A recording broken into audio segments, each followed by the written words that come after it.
Hi, this is Amanda. And this is Lindsay. We're True Creeps. Where the stories are true. And the creeps are real. We'll cover stories from grotesque gore to the possibly plausible paranormal.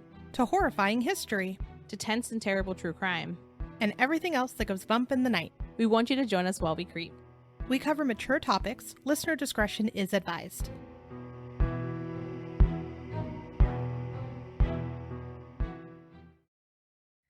Hello, everyone. As we mentioned in our Lake Lanier episode, Lindsay and I just got back from Cancun.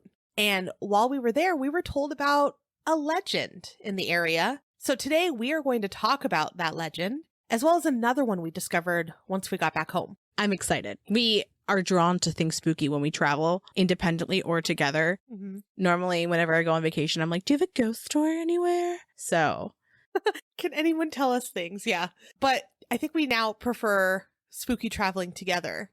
Yes. Yeah. I mean, just traveling generally together. Yeah. But we did have the opportunity to visit the ruins in Tulum while we were in Cancun. So it's a little bit outside Cancun, but it was definitely a time. It was. I will say, like, we were on the bus back and I was like talking about like what our time was. And I described it as profoundly wet because I did not know that my body was able to sweat that much. It was humbling, you know, like to know that my body could just produce that much sweat and me be upright. Because like when I tell you that every inch of my body, it felt like I had like just gotten out of the shower. Yeah. But I produced all of the moisture on my body. I did that. And there was like caterpillars that were like dangling from trees. So like you're profoundly wet and then also walking into like things that feel like spider webs, but they're not. They're caterpillars, but it's still like you don't want them on you because they're like clearly this thing would drown. Yeah.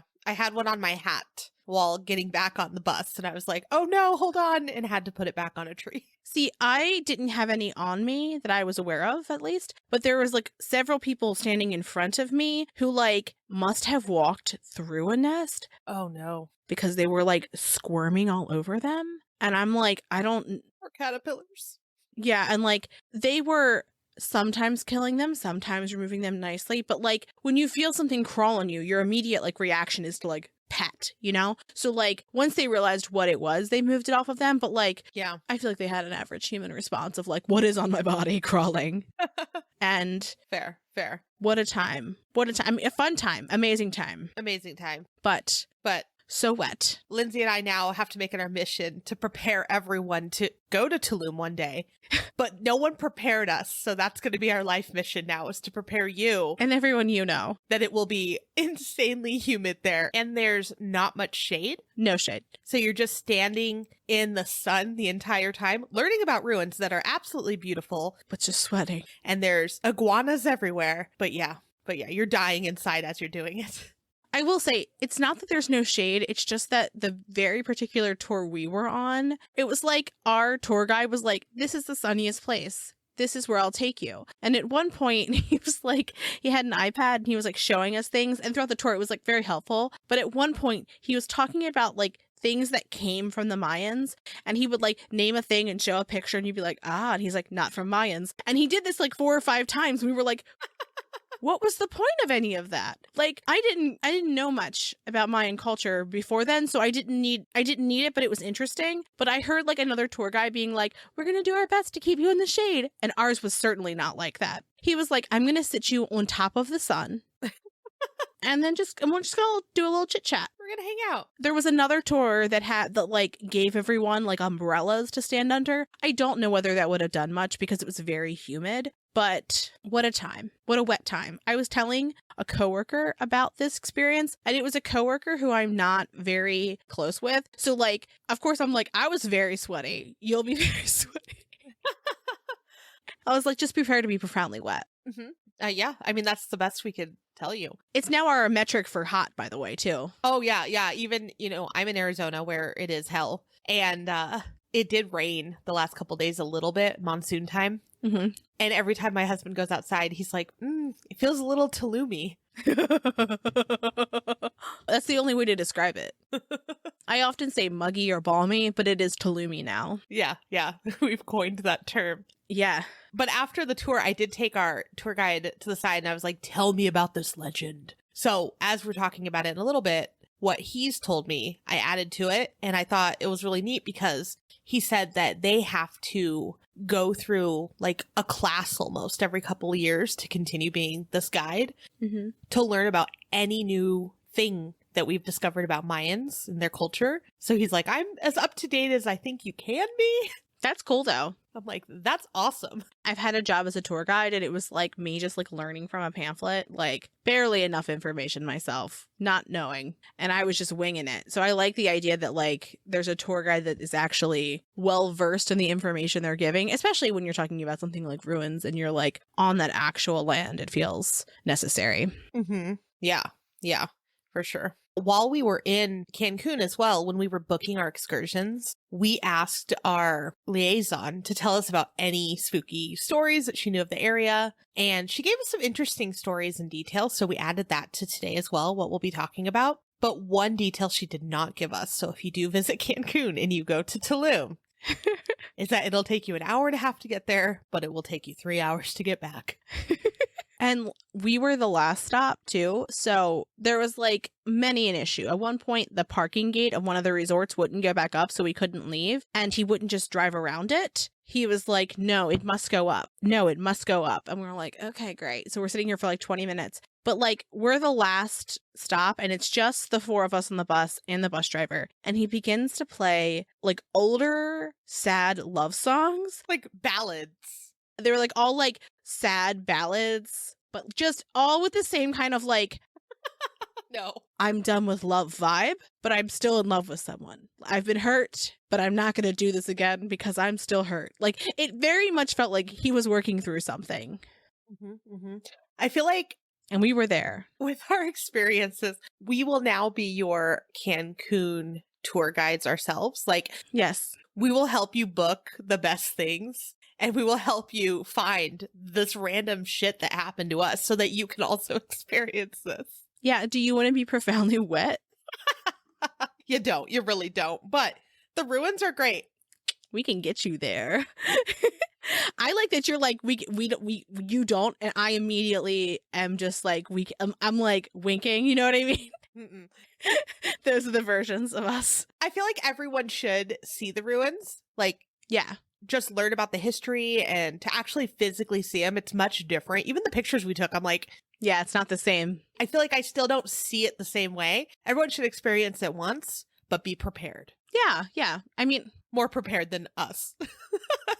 Anytime I go to a new place, I like to learn about that place too. So I just think that's important. And, you know, part of the wonderful thing about traveling is seeing different cultures. So taking that in, I think, is important. But it was an intense day and pictures don't do it justice. I mean, I feel like all of the pictures that we have are like, oh, it's pretty, but it doesn't do justice of like the feeling of being there. Yeah. And just like knowing the history that happened there, like when you're walking around. Yeah.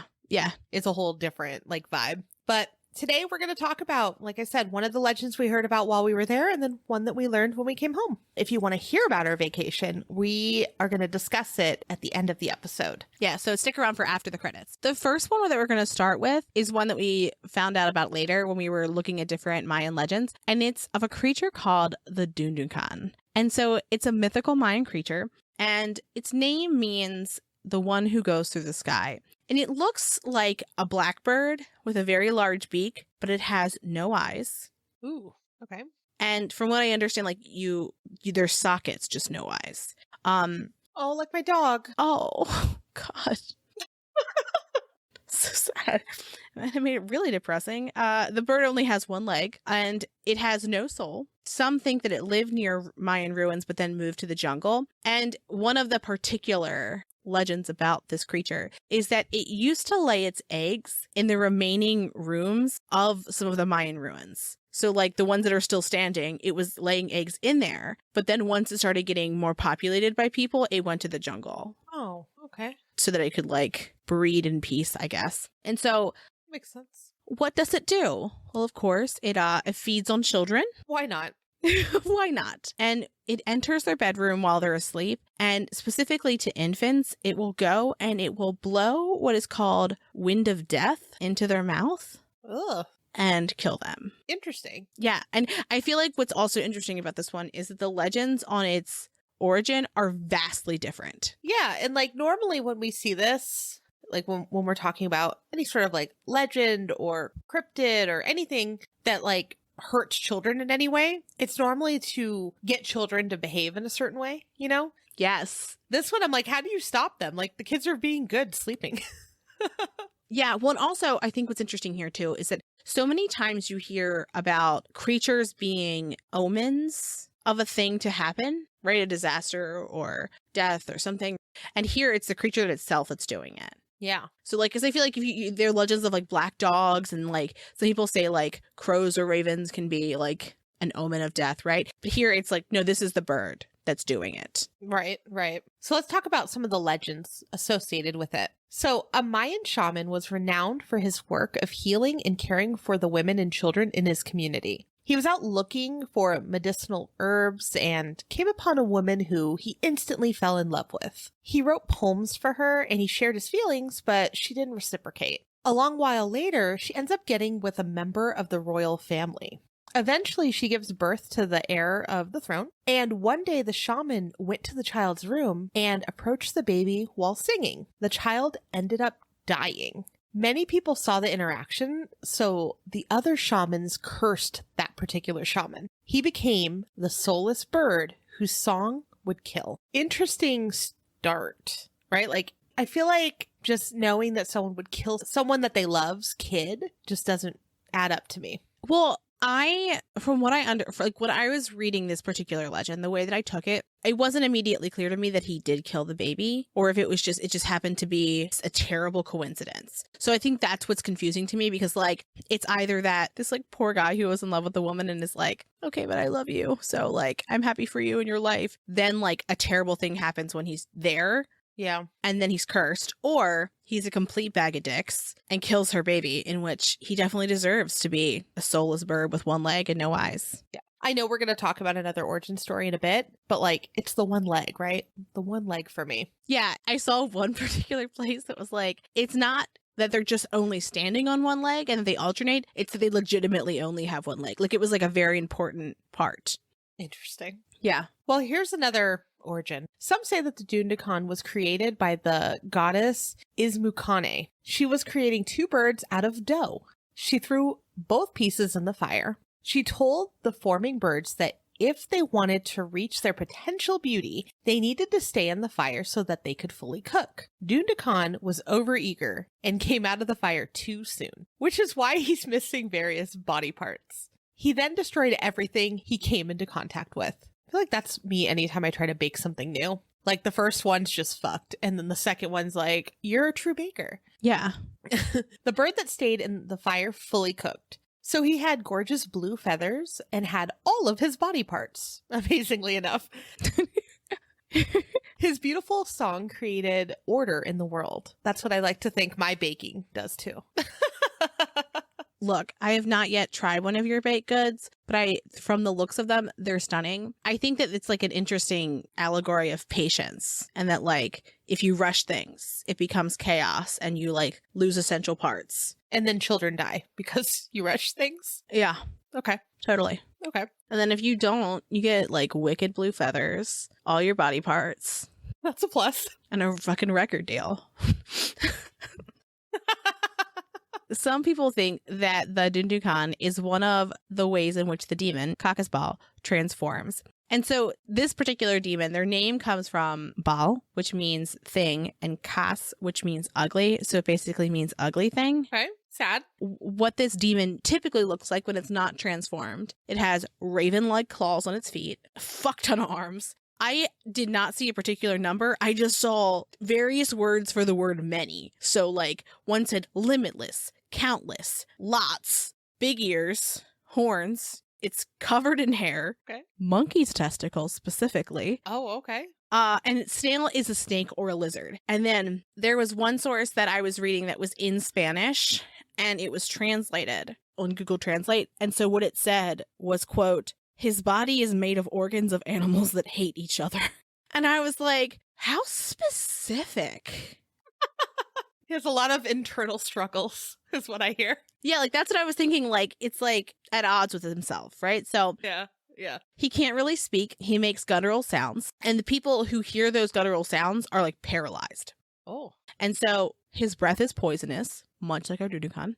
Nocturnal, hates sunlight. And like wherever he goes, he fucking causes catastrophe. So there's plagues, dead crops, famines, and he can also transform into insects or other birds or just a human. He poisons little kids so he can drink their blood. Why are we so against kids? This is a possible version of the Dtundtuncan, right? Where I know, but so like we know, like the other version said that he eats kids. But they only want kids? Like the one version of the tale. I wonder why. I don't know. I guess Why just the kids? I don't know. But that's the Dtundtuncan. Like, I was like reading about it and I was like, this is the most interesting legends in that like it all seems so contradictory. And I think that's part of the like the difficulty when you're looking at a much older civilization's folklore and stuff like that is because you're going to see bits and pieces, but you're not going to see a full picture. Yeah. Yeah. And I feel like even when we talk about our next part, like that's definitely true. That we definitely saw a few different versions of something where it's not just that like it's a slightly different story, it's a wholly different story about the same type of creature. Right. So the next one we are going to talk about is the Aluxes. And this is the one that our liaison helped us learn about before we went to Tulum and before we went to Isla Mujeres. She did mention it there too. And I thought just so if you ever look it up, it's actually spelled different than what it sounds like in English. It's spelled Aluxes. So just, it's interesting. This is the one that we heard a lot of different things about, and a lot of different people still do things for the Aluxes. And we'll talk about some of that in a bit. So they are called and described in many ways. So they're called things like goblins, golems, elves, poltergeists, little people, and their description often varies as well. So some say they're invisible, but can become visible when they want to. They're described as knee-high. They have wide, owl-like eyes and very, very quick movements. Sometimes they have body parts of other animals, like iguanas, deer, owls, like their owl eyes, macaws, and also coati. Oh, I've never fucking seen that before. Oh, okay. Literally never seen this. Oh, no? This is the fucking cutest thing I've ever fucking seen in my life. But they're absolutely adorable. I literally currently have it up on my fucking screen. Let me tell you about it real quick because it's very important to me. Okay, it has like a fox/badger like shaped face with a raccoon kind of mask, and then ears like a little baby bear, and then cat like a cute little tail like a domestic cat. Yeah. It's kind of striped, and they've got cute little sloth looking feet. They're adorable. They are. I think I've seen one at our zoo, possibly. I don't know why I knew what it was. This is fucking adorable. They're adorable. They're adorable. So sometimes they can have the body parts of them. Some describe the Aluxes similar to sprites. So like spiritual fairy-like creatures. Some regions say they can be in more frightening forms though. So like things like dark shadows or shapes, and sometimes they have glowing red eyes. And where they're found is somewhere along the Yucatan Peninsula. So it seems like they could almost be anywhere. They're typically found in areas like jungles, forests, fields, caves, and sometimes deep stones. I couldn't find what a deep stone is. I don't know if it's like, maybe like the river stones or something like that. Could you? I looked for a little bit. I looked too. I did deep stone in quotes and then like plus Mexico to see like, is that like something that's like unique to that area? It didn't come up with anything like that. I was thinking like river because sometimes they like bless the land, sometimes they don't. And then sometimes I saw that they would move closer to civilization if they feel that they can benefit from it or if they are given offerings. And we're going to talk about their offerings. Yeah, and archaeologists have found small clay figures that appear to be ancient offerings, and the figurines would typically be just a few centimeters, so they'd be pretty small. Yeah. And Aleutians are thought to be easily pleased, but they can also be easily angered. And if they are disrespected or disregarded, they can take on more menacing forms and frighten local people or visitors, and they often will destroy items or pull pranks. If someone feels like they've had a long line of bad luck, it may be because they have wronged an Aleutian in some way, which is interesting, right? Because that sounds a little bit like a lot of different curses we've heard about. Yeah. Like the one that immediately pops into my mind is Richard the Doll and Bodie, California, when people have removed stuff. Mm-hmm. If a person believes that it was an Aleutian kind of curse that is causing all of their bad luck, they would make it up to them by giving them an offering. And sometimes they would build them a little home. I was thinking about this more with like their little homes. And I wonder if that's what we saw when we were on the bridge on Isla Mujeres, because there's like a little blue house on the ground. Mm-hmm. And we went by it really fast. We had Yes. rented a golf cart, so we were just like zooming around the island. But I wish we would have stopped and looked at it, because when I was on the golf cart, I was like, oh, it looks like it might be a little library, or that like its pedestal or something Yeah. got broken. But now thinking about it, I'm like, oh my gosh, I wonder if they built that for the Aluxes for the bridge. Yeah, I think that would make sense. Yeah. Just some things that they can do and some stories about them. If a Mayan was walking across the jungle, they may be stopped by one, and then the Aluxe would ask for an offering. If the person refused to give them an offering, they would then go gather more Aleutians. The little group of them that would then cause mayhem for the rest of the person's travels. And it's thought that they couldn't do real physical harm, but they could do things like spells or curses or cause an illness. So it's thought that if you do not want the Aleutians near you, you should not say their name, because saying their name can summon them to you. And so it's really interesting that we, in all of the discussions we had about them with the people who lived there, No, we weren't told that. they never mentioned that. That was never something where they were like, you shouldn't say the name if you don't want them to come near you. Because we were talking about them the whole time, because we were like, this is so interesting. Like, we want to learn more. And like, when we would talk to a tour guide, we would ask them questions. And so just interesting that that wasn't brought up there. I'm surprised more by the tour guide, because he specialized in Mayan culture. And that's one thing that I like took him aside and I'm like, hey, can you tell me about the Aluxes? And he lit up and he was like, yeah, let me tell you about this, but never once told me. But we probably shouldn't say their name often. So it's also thought that the Aleutians can scream, and that if they're angry, they can create whirlpools. And it's also thought that if you do summon them to you, they will cause something bad to happen. And so just one example, they'll cause something bad to happen to you, which from what I understand is one of the reasons why people do have offerings for them if they're in a situation where they would encounter them. And we're going to talk a little bit more about like situations where you might want to be in their favor.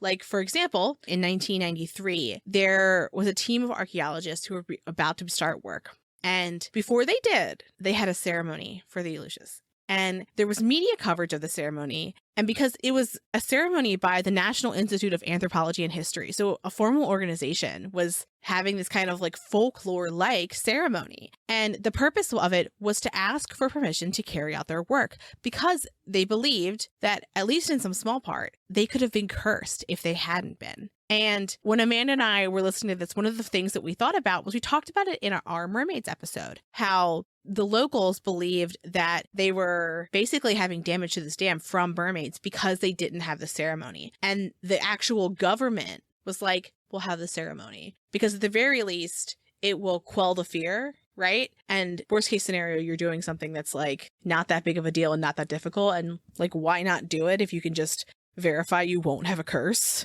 Yeah, why not? So some other details that we found about them is local legends say that the Aluxes will stay on your land or in your community if you do build them that small home to live in. So we talked about their offerings, and this could be one of them. If you build them the home, they'll stay there. And I think we actually did encounter a couple of them throughout our travels too. When they live on the property, they are believed to help in things like growing crops, guarding the land, and even calling upon rain during the dry seasons. When we were doing our tour in Tulum, and I asked the tour guide about him, he said that Mayans sometimes would do a sacrifice during season changes. So I wonder if that was to help them get more rain for their crops too. The tour guide also described that the Mayans would often get permission from the Aluxes before making any large changes to the land, like designating a new area for crops or building something large. I thought that was kind of cool though. So one of the other kind of differing legends that we saw about the Aluxes, I was very surprised by, because it was very different from everything else that we saw, to the point where it almost sounded like a different type of mythical being. So here's how this legend goes. So the idea is that to attract Aleutians to your property, farmers would go to shaman who would use a combination of mud and the farmer's blood to create a small Aleutian figure that would be bonded to the farmer. And so the process to create them would take 7 weeks, and it would originally be this kind of mud doll, and it would come to life through the shaman's prayers and offerings. When it did come to life, it would live on the land. It would help be a guardian and protector to the land. One of the things that we saw that was really interesting was that sometimes the Aluxes would only stay on the land if they found that the farmer had integrity. So if they seemed like a shitty person, they would just be like, goodbye. I saw one source where it talked about the length of time, and one said that it was only 7 years. So like the Aluxes only stayed around for 7 years. And after that 7 years of like a prospering farm, the Aluxes would take the landowner to basically the underworld. Oh. And like both would be done. So like this was an exchange for a short period of time of prospering, which is, I saw that in like one site, which was interesting because I was like, oh, that's a really heavy price. But like if that was your livelihood, right, and it was a generational land, I could see why a person would do that. So say that the farm changed hands because of either sale or the natural death of the previous landowner. The Aluxes would then be in the service of the god of corn, and their name is Yumcax. If the new owner didn't provide offerings and prayer to the Aleutian to basically show their respect and their reverence for them, then the Aluxes would play pranks and bring misfortune to that new landowner. So it wasn't guaranteed that the Aluxes would necessarily continue to be in your service. And if that one farmer originally, who did have integrity and did work on the land, changed how they acted or mistreated the Aleutians in any way, they would then create chaos. It seemed like the agreement was continually conditioned on that farmer being a decent human and continuing to show them the reverence, which I thought was interesting. Just kind of like that seemed very different because in this version, they are not an ancient being. They are created of the land. So they're actually like part of the landowner and part of the land itself, and like created a bond between the two. Yeah, I saw a couple different things, and it was more like, if you help me, I'll help you type agreement. And then also, as far as like being an ancient being, it was like they were formed of the land. They are the land in that sense. And so they wanted to take care of it. But again, you have to take care of your land. You have to take care of your helper in order for them to return the favor. But there's so many stories with them. I thought it was just a really cool legend overall. Yeah, yeah. So back to their cute little homes. While we were in Mexico, we heard a story about a bridge that's near the airport and how they had a hard time building it and keeping it going. And after we did some research, it's often called the Welcome to Cancun Bridge. And we actually did go under it, I want to say, when we were leaving the airport to go to our hotel. Yeah, I remember seeing it. Yeah. So when they were beginning to construct this bridge, they kept having problems. Like something would come up to where they weren't able to continue, or they'd have to start over from what we heard. And it happened multiple times until someone finally stepped up and said, hey, you forgot to give an offering to the Aluxes, and you didn't ask their permission to build this. So before they started to build again, they built a little home with the help of a Mayan shaman, and they called it the Casa de los Aluxes. And once they did that, the bridge stayed up. The little house is super cute too. And something that we just heard is a little earlier this month, Casa de los Aluxes was demolished to make more room for more lanes. And that made my heart really sad because it was adorable. Yeah. But Government Carlos Joaquin did state that another will be built in its place. So I wonder how that'll work. Like, will it be before they make the lanes, as they're making the lanes, they're doing both? Or if even this project will be successful? I just felt like it was a little, I don't know, how the Aluxes would feel with their home being torn down first to make room. Yeah, I'm like, I would imagine that would be slighted. Yeah. So I don't know. I don't know how the project will go. So if anyone goes soon, let us know what you see. And like I said before, many of their little homes can be seen throughout the Yucatan Peninsula. Many people still keep up with the legend, and they believe that it brings good luck to keep the Aluxes happy. And I saw in one place that the Aluxes will only assist for approximately 7 years. So similar to what Lindsay saw in one legend. And after that, they get bored. They get bored with their work. They're kind of over it. And I'm like, I kind of feel that after 7 years, you need a change sometimes. Yeah. But Ancient Origins said that, quote, after 7 years, it is recommended that the farmer permanently bar the door of the tiny Aluxe home to trap him inside. If the door is not sealed, the Aluxe will begin causing mischief on the farm and even bring misfortune to it. And I was like, that sounds so sad. I hate this. I also just feel like Yeah. that's a bad idea. Because say, for example, you have a bout of bad weather and it destroys the barricades you've put on that door. Mm-hmm. What do you think that creature's going to do to you or your great-grandchildren because you did that? Like, Right.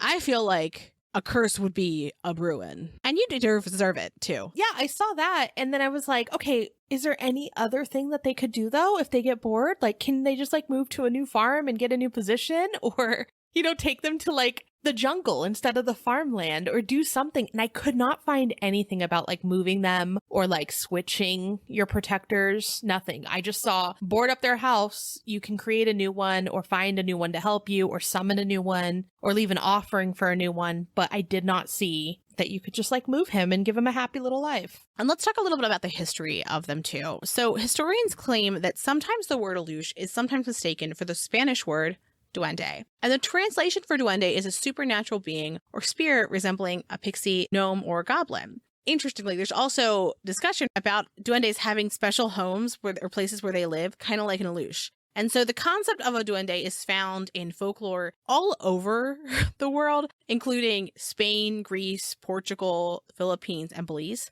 But they have different names in different locations, but they're all described in like a common way-ish. And one of the things that this kind of reminds us of when we're talking about the slight mischief is some of the things that we've talked about in our Christmas monster episodes where the creatures will cause a slight inconvenience, like they could cause you to burn your food, cause bad weather, wake people up in the middle of the night, tempting children to hang out and cause chaos with them. But in like the Aluxe, they can also do nice things too. Like they can help you rebuild. They can help someone who's lost. They can look over the land, and they can even row boats of old fishermen. That last one seems particularly kind. Yeah. I love the idea of B-level fucking up your life. It's not that you're gonna like die. It's just that you're gonna have a bad fucking day. You're gonna wake up and someone already ate your breakfast. Yeah. It's so little but inconvenient. Yeah, like those leftovers that you were really looking forward to. Your cat ate or your husband ate. Both are really bad. Or the birds that flew into our room ate your bread. Okay, but anyway, back to the Aluxes. So the word duende in history is sometimes used interchangeably with an Aluxe. So historians think that the Aluxes legend may stem from Mayan interactions with the Spanish during the 1500s. And so also around the same time, the Maya also had contact with pirates from the British Isle who believed in things like fairies and other creatures. That's originally what I thought. I was like, oh, this sounds like the Fae. Like just like a version of that. It kind of does. You know, one thing though, I will have to say is like in my mind, I never really thought that the Mayans would be talking to pirates. Like, don't those two people just seem like they would have never interacted? Like, they were all in different places, but like, it totally makes sense. But when I read that, and I was like, wait a minute. You're telling me. No. They didn't have time for each other. They were doing different things. They were busy. And then there's others that think that myths about duende and fairies came after the belief in the Aluxe. So for people who believe that, they think the Aluxe were the spirits of Maya ancestors or spirits of the land itself. And I know that when we originally talked with the liaison, she had mentioned some people think that the Aluxe predated humans in this area. So that before humans ever were here, it was the Aluxe who had the land. And because they had the land first, the land is theirs. Yeah. So everything we do and all of the different types of like ceremonies and asking for permission and offering and all of those is because this land is theirs. And that's what made more sense to me. Yes. Because I mean they're asking permission to build. They're building them things within their buildings or near their buildings. So I'm like, yeah, like they were there then. Yeah. That was theirs. There even may be Aluxe present in pre-Columbian Maya art, but there's not labels, so it's kind of hard to see what they are in the actual art pieces. And there's also some stories of something called a Didi that may be another name for an Aluxe in a different area. And they're also short, and they're thought to have dark skin and have beards. Interesting. Interesting. I mean, that's how I think of like gnomes in a way, right? Like the beard and a gnome. And some people say they look like gnomes. So I wonder Yeah. if that's where it came from. Another belief is that the Aluxes were little people. So it's a totally different take on what they could be. And some cryptozoologists believe that the legend may stem from reports of little Maya people in early centuries. And dwarfism would have been pretty uncommon. And some Mayan people who may have witnessed someone with dwarfism may have communicated their experience in written form, and they may have eventually evolved into this legend. And I was like, it's interesting because that's not one that I saw frequently, like that could have been what they were. Yeah. And remember, the height of an Aluxe is said to be about 2 to 3 feet high. I went back and I was like, well, how tall were Mayans? How short were they? Because I know a lot of people were much shorter in the day. And so from what I saw, Mayan men averaged only about 5'2", while women were only about 4'8". So perhaps like that's not, I guess, so out of the question, but I like the other legends a little bit more. Yeah. I mean, I could see if you were trying to find something like rooted in history. I will say too, is like one of the things that we saw a lot when we were looking into this was a lot about the figurines that were made of them, the ones that were like a couple inches or like a couple centimeters high. And I would wonder, and if an Aluxe is thought to be a couple feet, right? And these figurines are supposed to be representative of them. If you were honoring them with the little figurines, I wonder if they were used like near crops, and like that's what would scare like creatures off because they saw something that looked like a living thing near it. One of the things that a lot of people will put on their back porch or like near their gardens or anything like that is they'll put like these big owl statues that they're not real owls. They'll just put them there so that it scares the creature away. And I wonder if it was something like that where they were making, where they translated it over and over and over and over and over. And it's this mystical thing now, but originally what it was an ancient scarecrow. Right. I mean, that's not, I guess, out of the question. And it's sad because we'll never really know the truth of a lot of things with Mayan culture. We have a lot of interpretations, and many different people with many different backgrounds have their own interpretation on what they did or why they did certain things. But ultimately, we can't ask them, right? Like, we don't know. Yeah.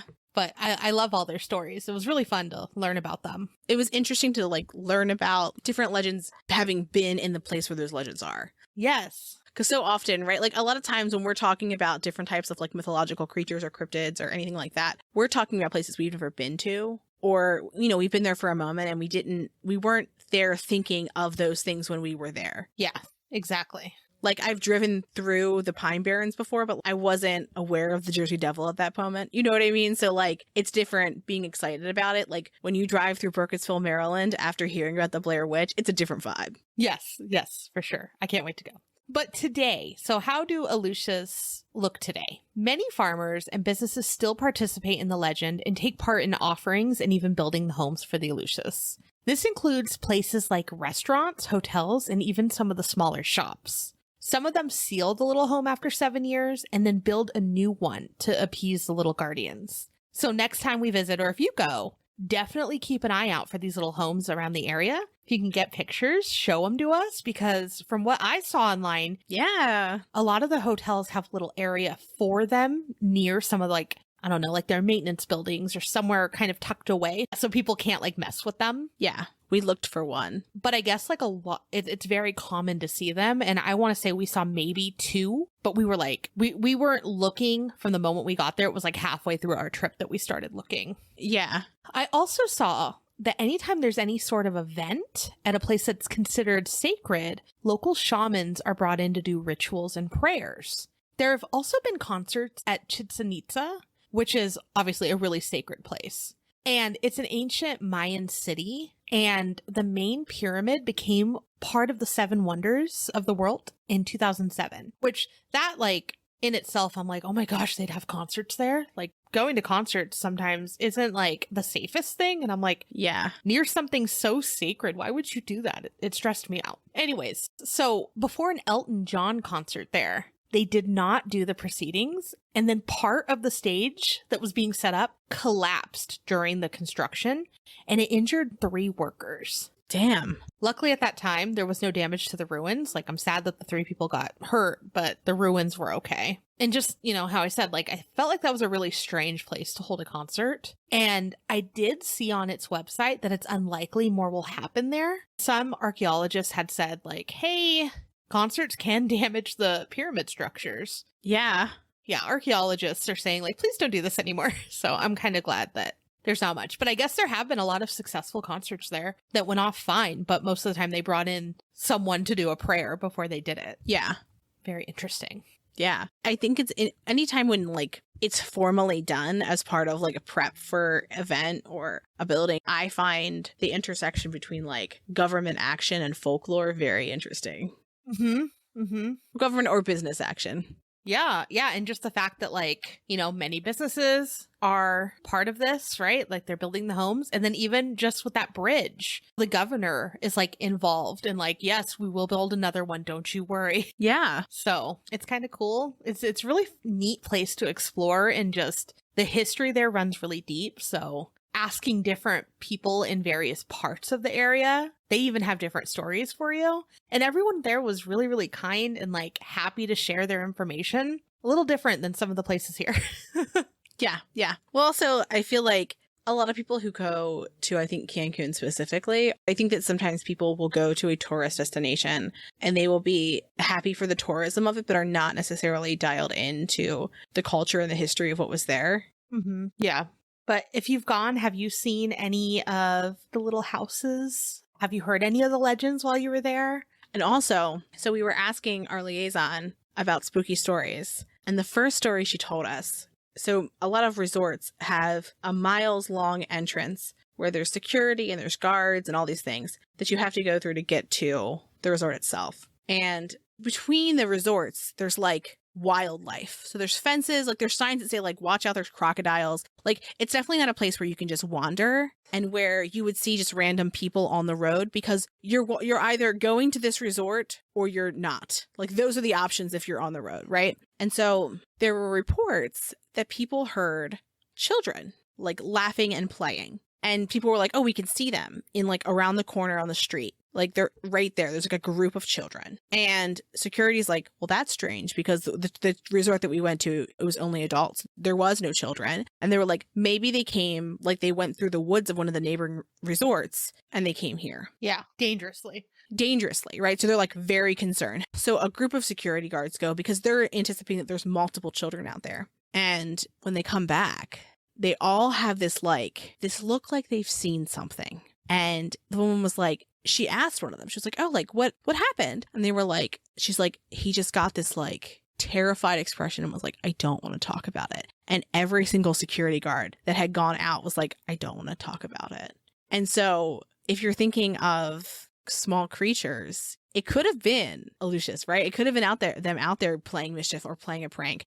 That's immediately where my head went with that story. Because at first we were like, ghosts? And then I was like, but what ghosts would be there, Right. So that made me think of the Aluxes. Yeah, for sure. And they never really found out what it was. No. And she even said to this day, like, they don't want to talk about, if someone says there's children, they don't even go look anymore. Yeah, because it's happened multiple times now. They went out there the first few times and now they're just like, it's not kids. We know we're not going to find them. And I'm like, oh, okay. And I was like, oh, yeah, we know it's not going to be kids if we go out there. And I'm like, could you imagine like you get a new job and they're like, if someone calls about children, don't go because it's not children. Right. And you're like, but children. I have goosebumps. Like, especially there's crocodiles. We have to go save them, but no one's there.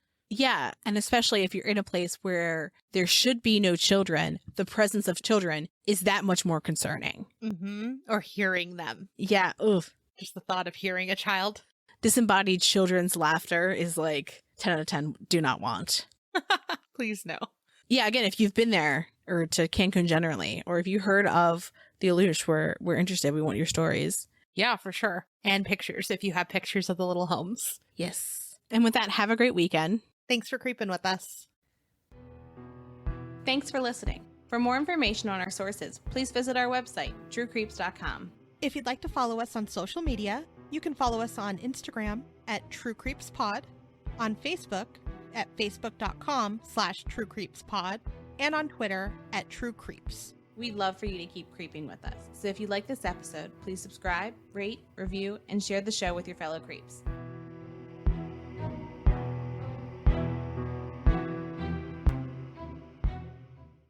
Oh my God, guys. We had birds. They were black. They had 2 feet and 2 eyes though. They flew onto, we had like this little like outdoor patio space, and we had ordered room service and we had eaten it outside. So we had the plates outside. We also had taken an entire loaf of bread from the buffet and left it in Lindsay's room.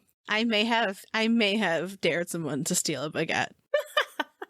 And they did. But it wasn't stealing. Like, we're allowed to take it. Like, it's an all-you-can-eat thing. But it's just weird that they would have a whole fucking baguette on a buffet, because who's like, and this baguette for me? Yeah. Like, it doesn't make any sense. Like, because, like, they had individual, like, little rolls of the same type of bread. So if you were sharing, there's no reason to create that type of crumb mess. Yeah. Anyway, but I had to paint the picture that, yes, Lindsay also had a baguette in her room with her door open. Okay, so by the way, there is a baguette in the room. The door is open because we just forgot to close it on our way out. And there's leftovers, and the birds are like fucking hyped. One comes. He picks at some chips. He's happy. He leaves. He tells his friend. He tells his friends. We can hear him like squeak, squeak, squeaking. It's like a bird, but it sounded like a dolphin. Then another bird comes, and this bird dips its beak in fucking nacho cheese, thinking it's bread. So then its face is covered in nacho cheese, like it just motorboated it. His name was Nacho Cheesebird. Yeah, that was Nacho Cheesebird. He stood on like the little divider between our rooms. Queso Bird. No, his name was Queso Bird. We were in Mexico. He's obviously speaks Spanish. He's not an American bird. Queso Bird. He's standing on the divider, face covered in cheese, flies away. Another bird enters. It's like, fuck them chips. Fuck that queso. He goes for cheesecake. What's his name, Amanda? He was Cheesecake Bird. He eats this cheesecake like he's pecking at it like it's like the end of the fucking world. He's like, this is the best thing I've ever fucking had. He leaves. Now, we don't have birds for a few minutes. We're sad about it. So we're like, what if someone goes and gets a piece of that baguette for the birds so that they have like bread instead of this? Should we be doing this? Absolutely not. But here we are, because we all have pets and we all are like missing our animals. Like every time we see an animal, Amanda's like, that's going to be my room lizard. Like, I did want a room lizard. It did not want to be my room lizard, though. I know you did. And so, Amanda, I think it was you that went and got the baguette, wasn't it? Were you our trivia? Yeah, because I definitely almost slipped while getting out of the pool. Yeah, because it was real slick. And so she gets a little bit of bread, puts it out, leaves the rest of the baguette in the room. And so she puts it there.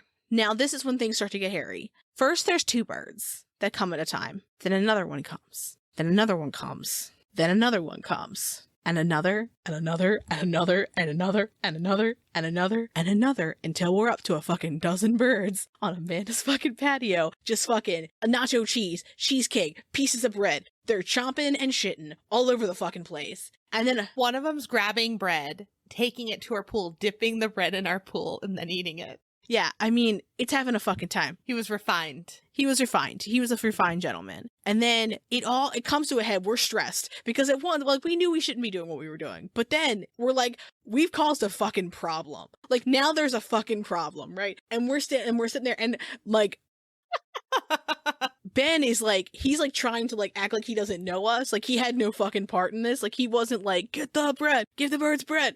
And he's like, I'm stressed. Your husband, who's like compulsively a rule follower, is like looking stressed in the face. And then we're all just a little bit nervous about this because it's now gotten out of hand. And then a bird flies into our room. To mine and Ben's room. And we're like, he went to get the baguette. So Ben gets out of the pool to get him. He's not in there after the baguette. He's just in there fucking chilling. Just like straight chilling. He's like, this is great. This is what a time to be alive. You had a room bird, but I couldn't have a lizard friend.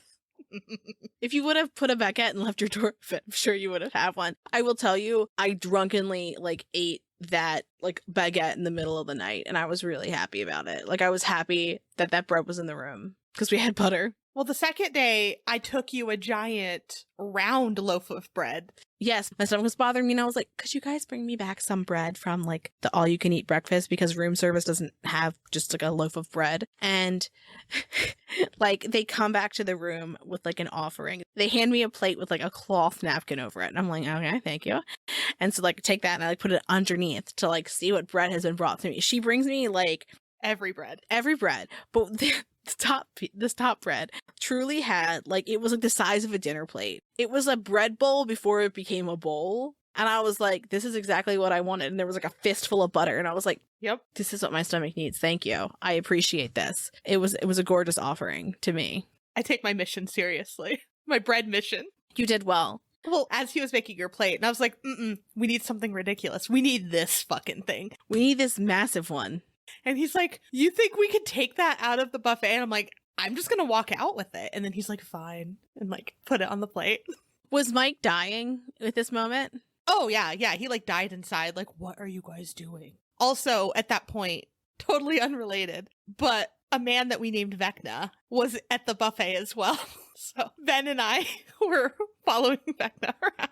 Amanda and Ben became obsessed with the man. In case you haven't noticed. Yeah. Anytime that we're together, we are going to find a stranger and become very interested in their life, who they are, what they're about. And this particular person, I was not there for the original viewing of this human doing strange things. When we say strange things, we mean he was just acting very bizarrely. Yeah. And we couldn't figure out why he was acting in the way that he was acting. Like, so... understandably, we made up a backstory for him. Of course, yeah. And when we say strangely, just so you know what we're talking about, so you know we're not being assholes, we mean that he has, like, his phone, and he's looking at it very intensely, looking very sad. Frantic. And then he's, like, taking his friends' phones and looking at them and looking at what they're looking at and continuing to be frantic. And then he'll go sit by himself for a while. And then run back. And then run back to his friends. And it was just it was like, what is happening? Because it wasn't an emergency enough where he was like making a call, right? No. It was just, I mean, when you're there and you're eating it was wonderful. There was a coffee shop. Mm-hmm. That was like my all-time favorite part because I drink coffee 350 times a day. Yeah. And so at one point I was like ordering 2 at a time, but we would sit there with our coffees and then just, hang out and then watch all the things happening around us. And that was one of them. Yeah, we do love to people watch. We do. Mm-hmm.